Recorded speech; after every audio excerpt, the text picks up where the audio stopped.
Good morning, students. Yesterday we were talking about that lesson, The Merchant of Venice. Three-fourths of the chapter has been explained to you. The previous lecture and the yesterday's lecture.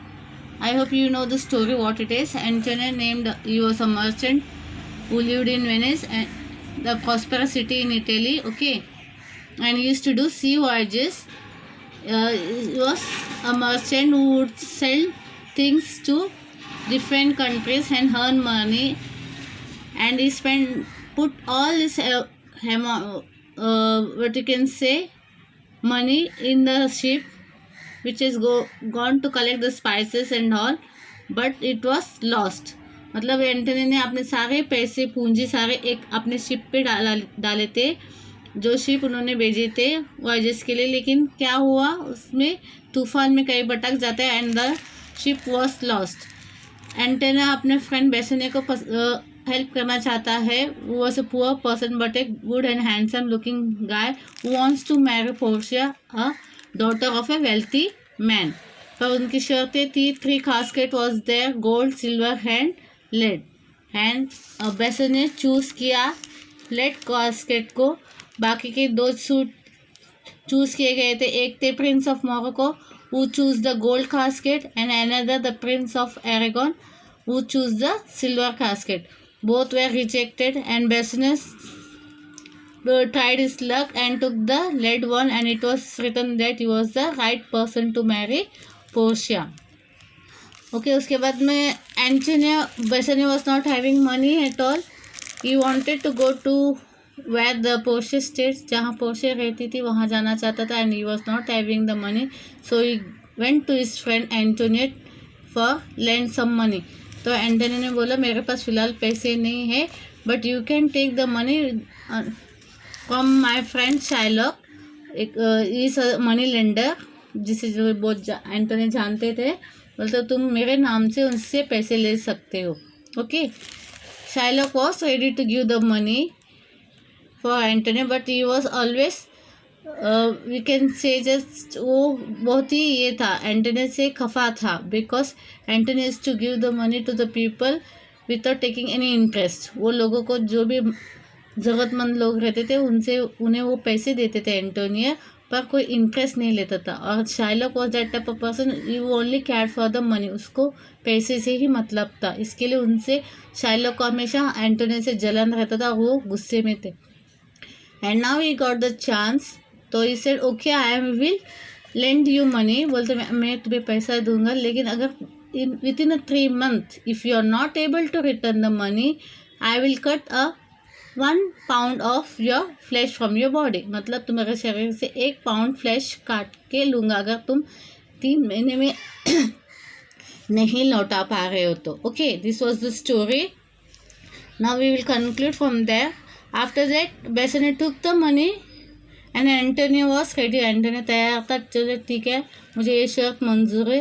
He took the money and gave to Bassanio, and Bassanio married Portia. Okay, in the meanwhile Shylock heard that Antonio had lost his ship.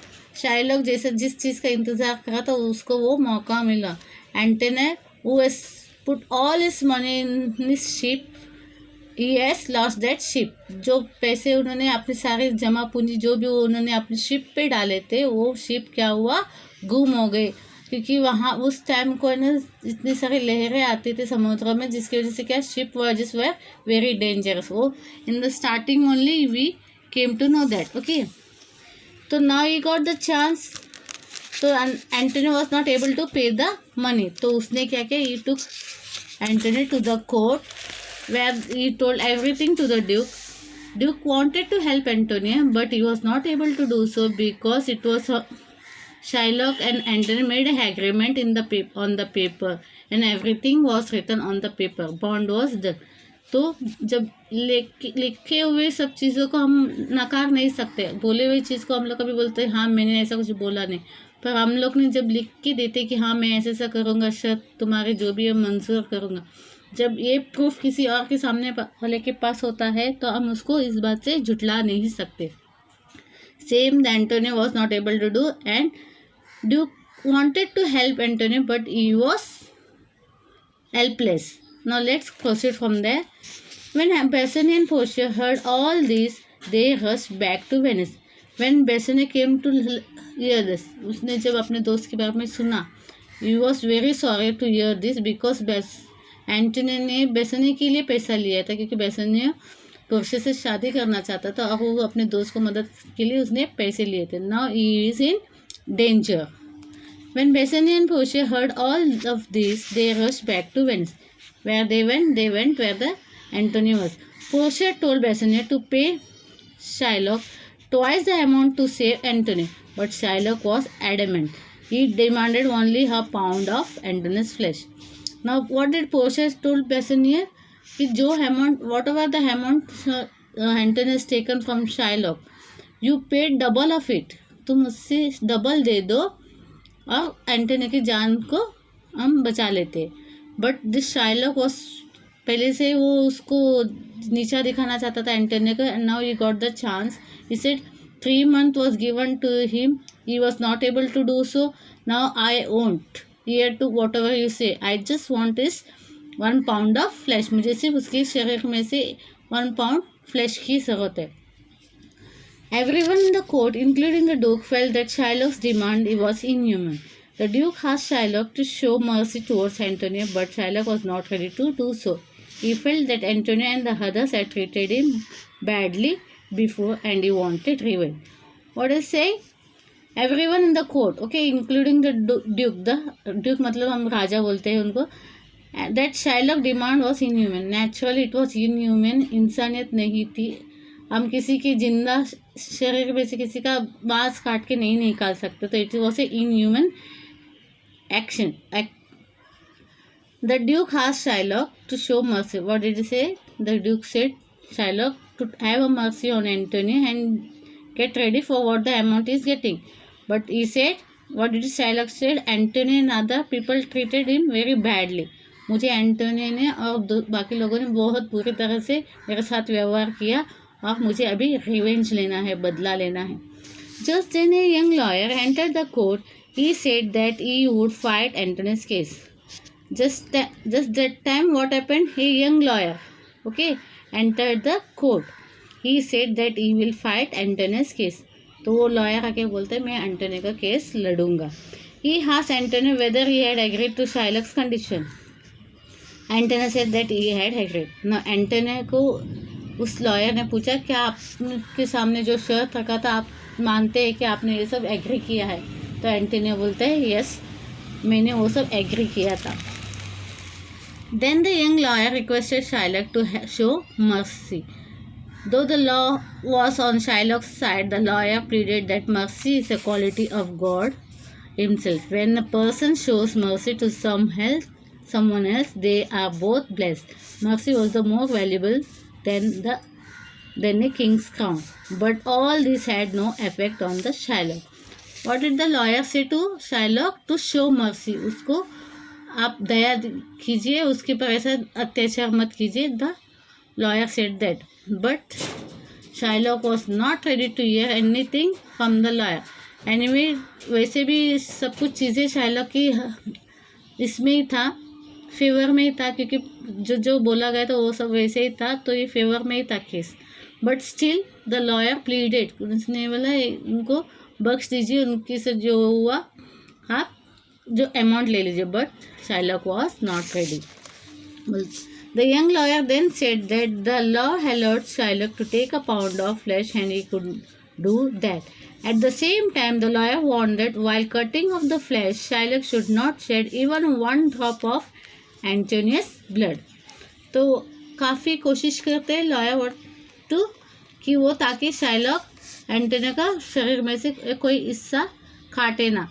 But he was not ready at all. बहुत कहने के बावजूद भी he was not ready. वो जिद पे अड़ा था कि he want 1 pound of flesh from the Antonio's body.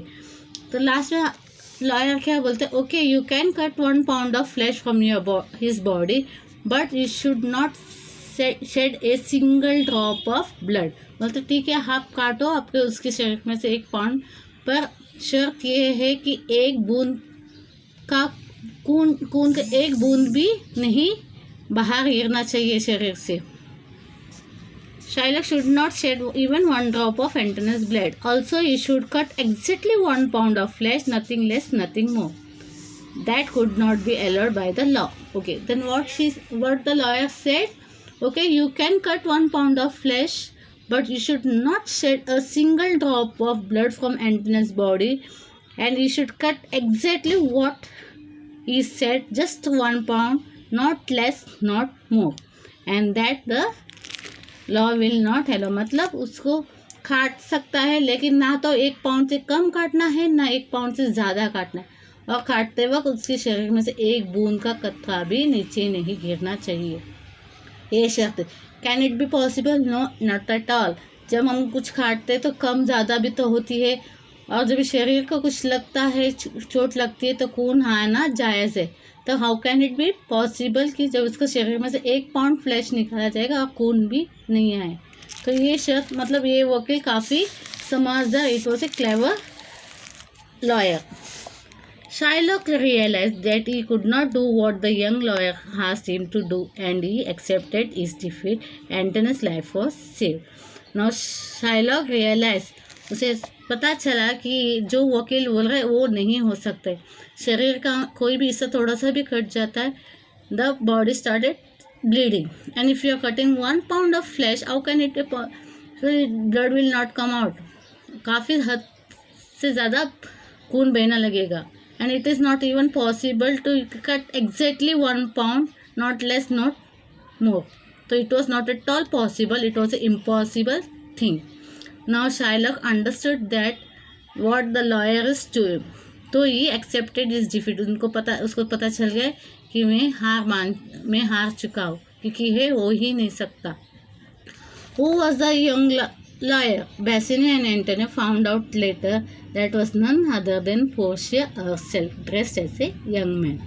Now Bassanio and Antonio both wanted to know who was the young lawyer. ये जो young lawyer आया, आखिर एंटोनियो को मतलब ऐसी दलीलें पेश की उसने कोर्ट में कि शाइलॉक हार गए और एंटोनियो का जान बच जाता है। तो both the friends wanted to know who was the young lawyer. Then they came to know that Portia was the lawyer who dressed up in a man disguise, यानी यंग मैन की तरह वो डिस्गाइज करके वे वहाँ आती है। Portia जो Bassanio का वाइफ रहती है। Later it was learned that Antonio's ship was safe, and so he had not in fact lost his money. Thus the story, which would be ended in a tragic manner, ended happily. Okay, फिर कुछ समय के बाद पता चला the ship which he was lost, Antonius lost, was not exactly lost, वो गुम हो नहीं गई थी। It was found later, वो कुछ दिनों के बाद वो फिर से मिल गया वो शिप, और जो पैसे उसने उसमें स्पेंड किए थे, जो चीज़ें लाने के लिए उन्होंने किया था, वो सब कुछ जैसा था वैसे ही रह गया। तो जो कहानी व्हाट इट इज सेइंग, जो कहानी एक दुखद घटना से एंड होने वाली थी, वो ऐसे ना होते हुए खुशी से एंड होती। Okay, this is the story which would the story which could be ended in a tragic manner ended happily. Okay, this was a happily ending. Okay, I hope you understood the lesson. The lawyer was very smart and clever, and he was able to, you can say she was able to save Antonius' life, and everything was as it is. Antonio did not lose his ship also, he got all his money back and he was safe. Okay, this was the story. Thank you.